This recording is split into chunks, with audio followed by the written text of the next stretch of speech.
Hi everybody, my name is Hannah, this is Pepper and Pine, and I have a tutorial to share with you today. We are making paper using Arnold Grummer's Paper Mill Kit. This one comes with all of the materials that you need in order to make paper. There are other kits available, and if you check the blog post that accompanies this video, you can find some other resources as well. So we've made paper before, but we're going to make it a little bit differently today. But first, I'm going to make a plain sheet of white paper. Now, I've been collecting paper scraps for the past year. Anytime we're doing a project, I just kind of keep the extra pieces. And I'm going to tear these up, and I just want the white pieces. Sometimes I'm using old watercolor paper or things that have other designs on them. Right now, I'm just looking for the white sheets. So once I get about 15 or so grams, I'm going to add some boiling water. Now, I thought this might make it soften up the fibers a little bit better, but actually whether you're using cold water or hot water, it's going to end up about the same. I've got it in my NutriBullet, and now I'm going to blend it for about 15 seconds until it's all combined. Once it's all combined, you can see that it needs a little bit more water. I should have put more water when blending this, so I'm going to add more water to this, and you can sort of adjust the water to paper ratio as you work through this. I'm finding that if I put this much paper, I can actually make several sheets of paper with it, but later on I'll show you how to use just enough paper scraps in order to make one sheet of paper. So it looks pretty good at this point. This is the consistency that I want it. You can add seeds or colors at this point, but we're going to just do one that's simple and plain. I'm going to put my frame into water. This allows me to have a nice even sheet of paper, but it is not necessary. I'm going to show you later on a couple of variations. This frame comes with the screen as well as the grate at the bottom. I've poured in some of my pulp and mixing it around with a spoon, and none of the pulp is seeping out or going into the water. It stays in place and you lose very little even though it's completely submerged in water. Our paper pulp is nice and even since it's been submerged in the water. We now want to lift it up carefully and shake off the excess water. And then we can remove it completely. We're going to take apart the wood frame, and now we can start to press our paper and remove all of that excess water. It comes with this blue screen as well, which is a fine mesh, and it has a wood block that you can use in order to press your paper. So you can see a lot of that water is being removed that way, and it's just falling right through the grate onto the tray. So we're going to continue doing this until all of the water is pressed out, and then we still have to squeeze out even more water. So I'm using a towel, and I'm going to just flip our entire paper over onto that towel. It also comes with a sponge, and we're just going to press the sponge into the paper and remove even more excess water. The more you press, the more the screen is going to leave an impression on the paper. And once you flip it over, there is a smooth side to the paper, but that still shows at the end once it completely dries.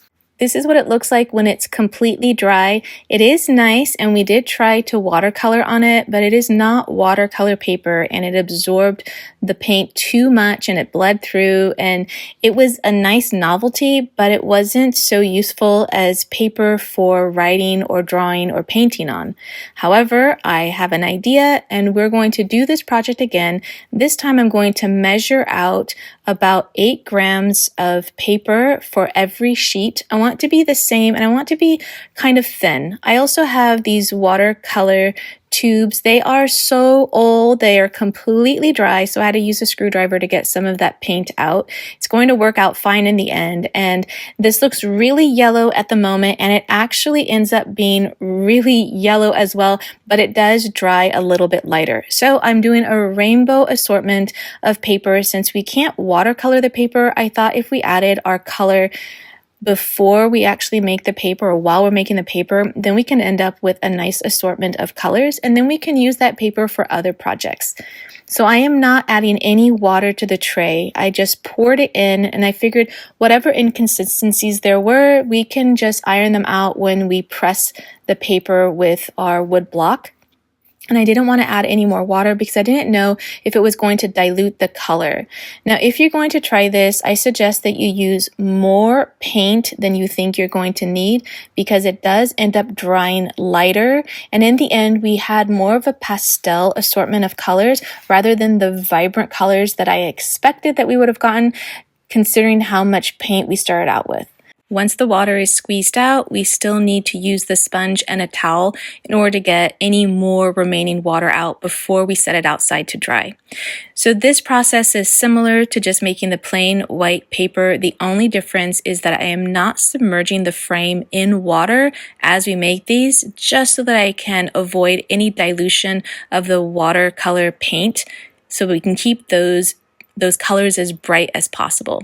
They end up being a lot more pastel in the end. However, they end up being so beautiful. The next color we're going to use is a yellow ochre. This one ends up being almost a pale tan color. This one probably could have done with twice as much watercolor pigment. So when doing this, it does take a little bit of practice to get the colors that you want. I do recommend putting more paint color than you expect, just because it gets diluted quite a bit and because it dries lighter. And the other thing is that I'm drying these outside, and so the sun is going to bleach them a little bit as well.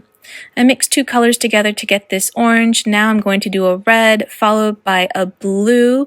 I also squeeze in a plum color purple. This cerulean blue is so beautiful. I want an entire set of this baby blue. It's so gorgeous. And then I did a couple of greens. There was one green in the kit, and then I also mixed a blue and a yellow to get this green that's almost like a yellow green. This is what they look like in the end. I am so pleased with the way they turned out. They're really beautiful. They have that nice handmade quality. You could certainly embed some seeds while it's drying and make really beautiful greeting cards that your recipient can then plant in their garden and grow beautiful flowers. I hope that you enjoyed this look at how we made multicolored handmade paper. Don't forget to check out the blog post that accompanies this video, where you can find more information as well as links to the resources that I've used. You can find a link to that blog post in the description box below. And if you'd like to see how we're homeschooling on a daily basis, you can find me on Instagram and now on TikTok at Pepper and Pine.